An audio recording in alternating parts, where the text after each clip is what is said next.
Всем привет! Сегодня мы посмотрим, что ждет тебя до конца года, и давайте в долгий ящик откладывать не будем, сразу расклад наш начнем.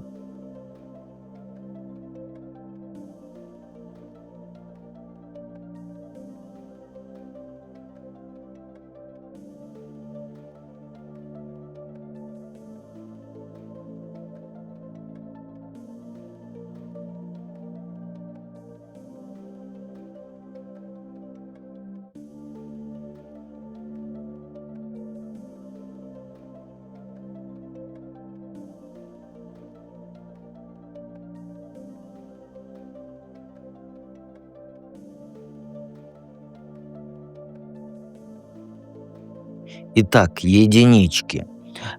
Первые две карты сигнификация, остальное читаем парно. И что сейчас в твоей жизни происходит, ну тут понятно, да, по картам. И ты сейчас по чужим правилам играешь, и вид делаешь, что тебе это нравится. То есть ты прям окружила себя людьми, которые ждут от тебя вот определенного поведения. И ты им это поведение старательно демонстрируешь. На работе ты правильная сотрудница, дома там правильная дочь, правильная жена, с подругами ты правильная подруга, вся правильная. Все довольны, все аплодируют, все говорят, какая ты молодец. Но у тебя внутри уже раздражение, потому что настоящая ты куда-то потерялась в этой всей игре. Ты уже забыла, чего ты сама хочешь, а не что там от тебя ждут другие. Когда одна остаешься, ты чувствуешь вот эту пустоту и грусть непонятную. Ну, вроде все хорошо, да, но что-то не так. И ты стал уже экспертом по чужим потребностям.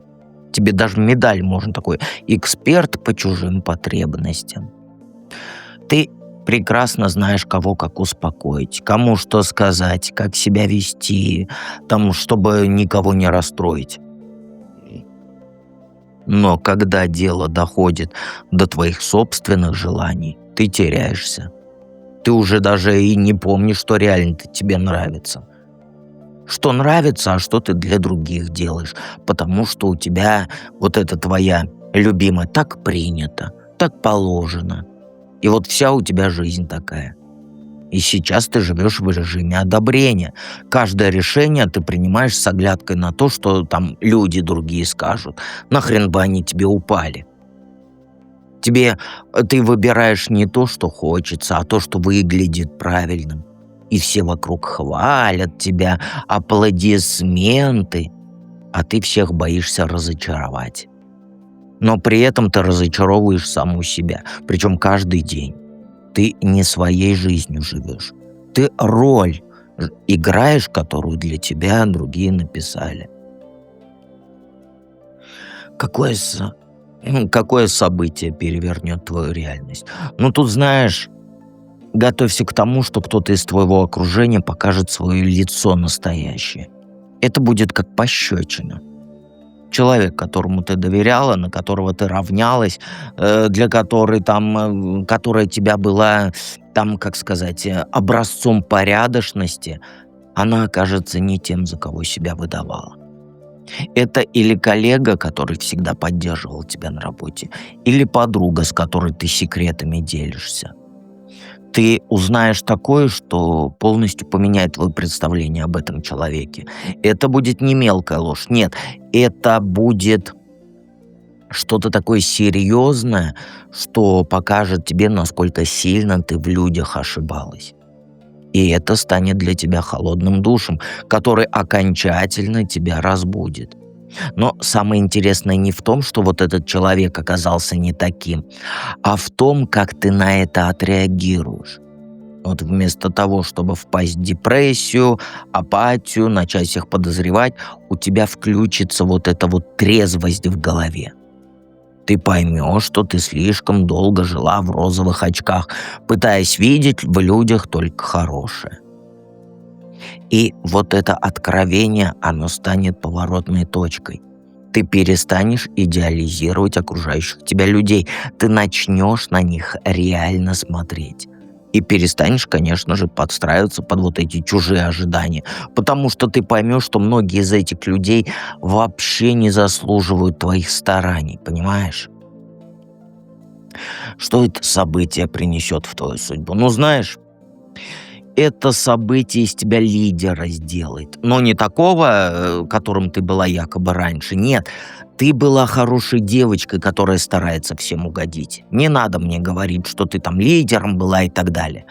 Вот ты после вот этого всего станешь женщиной, которая знает цену себе и умеет отстаивать свои интересы. У тебя появится, как сказать, говор, вот как сказать там, стержень появится у тебя, понимаешь, стальной. Научишься говорить «нет» без всякого чувства вины. Перестанешь объяснять свои решения тем, кто их не заслуживает. Ты свою жизнь начнешь строить под свои потребности, а не под чужие какие-то там ожидания, удобства и так далее. И знаешь, самое главное, ты поймешь, что можешь быть сильной и при этом оставаться хорошим человеком. На работе ты станешь требовать того, чего заслуживаешь. А это что у нас? Зарплата нормальная, уважение, признание твоих заслуг сейчас. Ты на тебе катаются, зато аплодируют, правильно же? И, конечно, людей насквозь начнешь видеть. Принимать правильные решения о том, кого впускать в свою жизнь, а от кого подальше держаться. Понимаешь? Совет. Знаешь, самое время свою независимость начать планировать. Ну, не спеши сразу рушить все, да?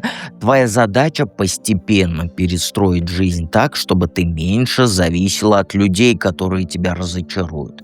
Начни с малого. Открой там отдельный счет, куда будешь деньги откладывать только для себя.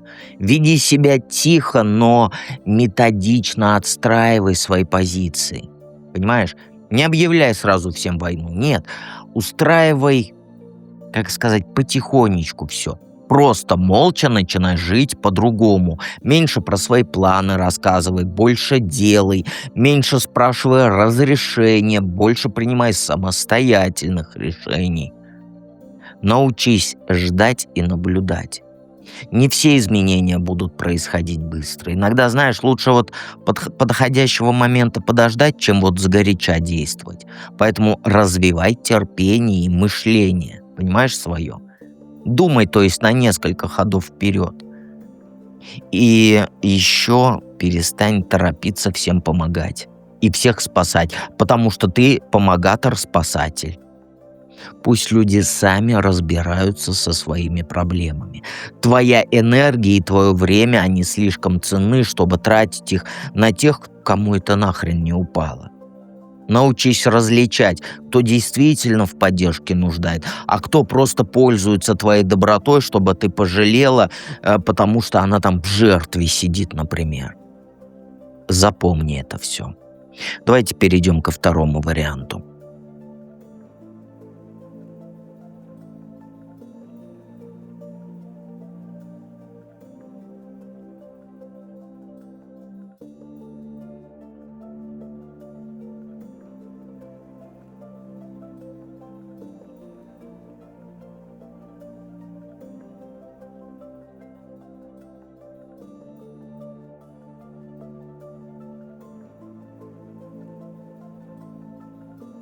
Двоечки. Двоечки. Первые две карты сигнификация, что сейчас в жизни происходит, а остальные читаем парно. Ну, что сейчас происходит? Сейчас, знаешь, сейчас ты вот в такой фазе, когда ты многое понимаешь, но почти ничего не говоришь. То есть вот эту ситуацию в своей жизни ты видишь довольно четко. Детальки считываешь. И замечаешь то, чего другие не видят. Но при этом ты не спешишь действовать. Ты вот как будто себя держишь в режиме наблюдателя. Анализируешь, взвешиваешь, там тихо доказательства собираешь, аргументы и так далее. Вот есть тема, где тебе важно разобраться до конца, и ты уже близка к развязке, и ты уже прекрасно понимаешь, о чем я говорю. Ты держишь в секрете все свои знания, все свои догадки, но ты готова применить их в нужный момент. И внутри назревает вот это жесткое решение. Не эмоциональный всплеск, а вот точный острый ход, который отсечет все лишнее и поставит все на свои места. И ты вот сейчас на грани, знаешь, вот этого перехода от внутренней тишины к резкому действию. Все, что копилось, все, что казалось там разрозненным, началось складываться в единую картину. И ты прекрасно понимаешь, кто врет, кто играет, а кто честен с тобой.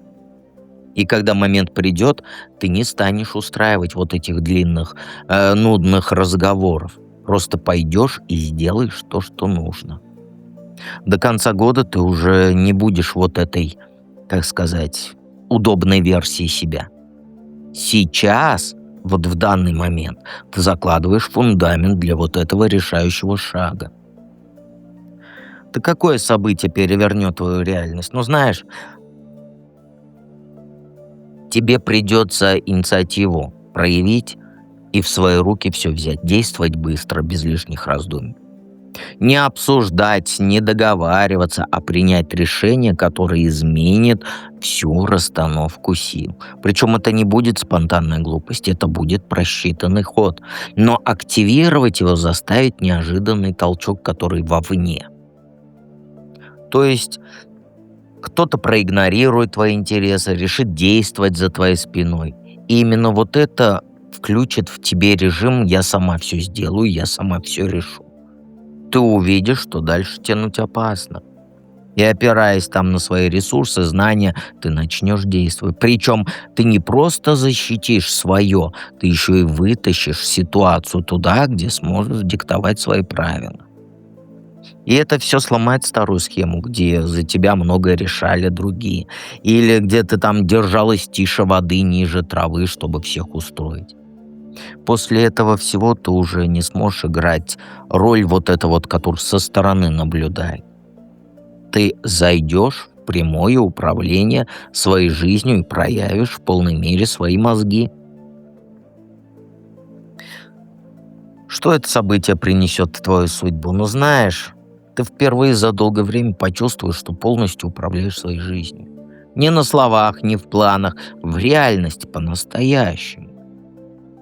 Вот эта ситуация, она, знаешь, покажет, что ты можешь отстаивать свою зону комфорта сама, без всякого чужого одобрения или вмешательства и так далее. Закроешь все денежные вопросы. Да, не только денежные, бытовые тоже, которые раньше зависели от этого человека. Ты получишь повышение, новое предложение, вот, как сказать, что-то официальное. И ты выйдешь на новый уровень, где твой статус и твоя независимость, они будут очевидны для всех. Особенно для твоего вот этого мужчины. И при этом ты уважение обретешь от тех, кто раньше к тебе там с сомнениями относился, да, пытался с тобой управлять, манипулировать. И вот любое взаимодействие с тобой теперь будет происходить на твоих условиях. То есть у тебя четкое «я могу сама сделать». Понимаешь? И до конца года ты закрепишь этот новый уровень. Ты перестанешь внутренне сомневаться в своем праве там на успех и комфорт. Это изменит твою стратегию на будущее. Ты будешь ставить цели выше и выбирать окружение по достоинству, убирая все говнишко из своей жизни. Совет какой? Ну, знаешь, не гонись за количеством изменений одновременно. Вот смотри, я тебе объясню. Твое дело сейчас удерживать баланс, но не путать его с застойной точкой. Ты уже вышла на тот момент, когда перемены нужны, как сказать, нужны чрезмерно. Но торопиться все равно не стоит. Действуй из состояния вот, как сказать, вот силы, а не из усталости или там раздражения. Выстраивай шаги так, чтобы у каждого было время укорениться, прежде чем начнешь следующий свой шаг. Понимаешь? Если придется от чего-то отказаться, делай это спокойно, без показательных вот этих там порок, конфликтов и так далее. Пусть твое развитие идет через вот, как сказать, здравые решения, а не через вот эти эмоциональные качели. И не возвращайся к нему. Там уже все ясно. Вот эти люди, ты их признаешь непригодными для тебя. И они не изменятся никогда. Они — это он. Двери закрываешь мягко, но окончательно. И знаешь, вот самое главное, держи фокус на своем пути, а не на его там реакции, ожиданий и так далее. И до конца года у тебя все наладится. Ты выстроишь долгую стабильность, начнешь много зарабатывать. Главное, не разменивай свою энергию на вот этот хаос и не позволяй внимание оттягивать этому человеку на себя. Понимаешь?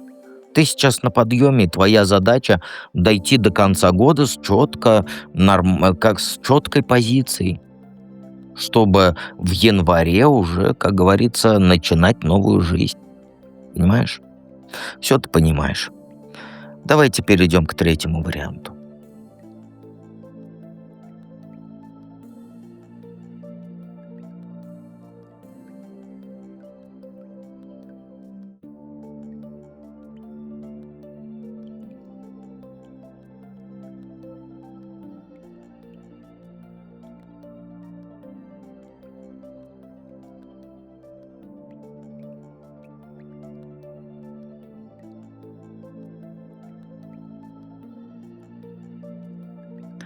Троечки.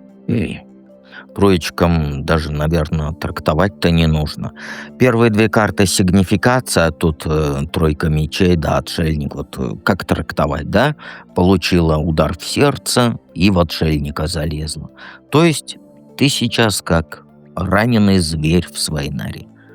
Предал тебя он, которому ты больше всего на свете доверял. И теперь ты никого не подпускаешь. Утром встаешь, на работу идешь, делаешь дела, там людям отвечаешь, улыбаешься, когда надо. Но внутри у тебя сейчас ледяной холод и пустота. Ты перестала верить в искренность. Ты перестала надеяться на честность. Ты перестала верить в людей. Дома ты закрываешься, сидишь в тишине, телефон на беззвучном, друзья, подруги отменены, свидания отложены, как говорится, до лучших времен. Сейчас ты в анализе всей своей жизни и вот этой истории любовной. Ты пытаешься понять, где ты проглядел вот это предательство, какие знаки не заметила. Ну и вопросами себя мучаешь. Как он мог так поступить? Это все было ложь, все, что он говорил, все это вранье. Ну и, соответственно, ты стал подозрительной ко всем. Каждое слово взвешиваешь, в каждом жесте подвох ищешь. Даже коллеги уже замечают, что ты стала холодна. Семья не понимает, почему ты такая замкнутая стала. А ты сейчас просто вот защищаешься единственным доступным способом — одиночеством. Лучше быть одной снова, да, чем снова там получить нож в спину. Сейчас ты убеждена, что люди, они опасны для тебя. Поэтому ты держишь всех на расстоянии. Какое событие твою реальность перевернет, тоже трактовать не нужно. У тебя безумное решение будет, уедешь оттуда, где ты сейчас. Просто возьмешь и свалишь, не составляя ни планов, не просчитывая риски. И это будет импульсивный ход, продиктованный усталостью от своей вот этой жизни. Ты просто поймешь, что ты не можешь больше там каждый день ходить по тем же улицам, где вы гуляли вместе, на работе работать, где все знают твою вот эту историю. Общих знакомых не хочешь встречать, которые, как говорится, неудобные вопросы задают.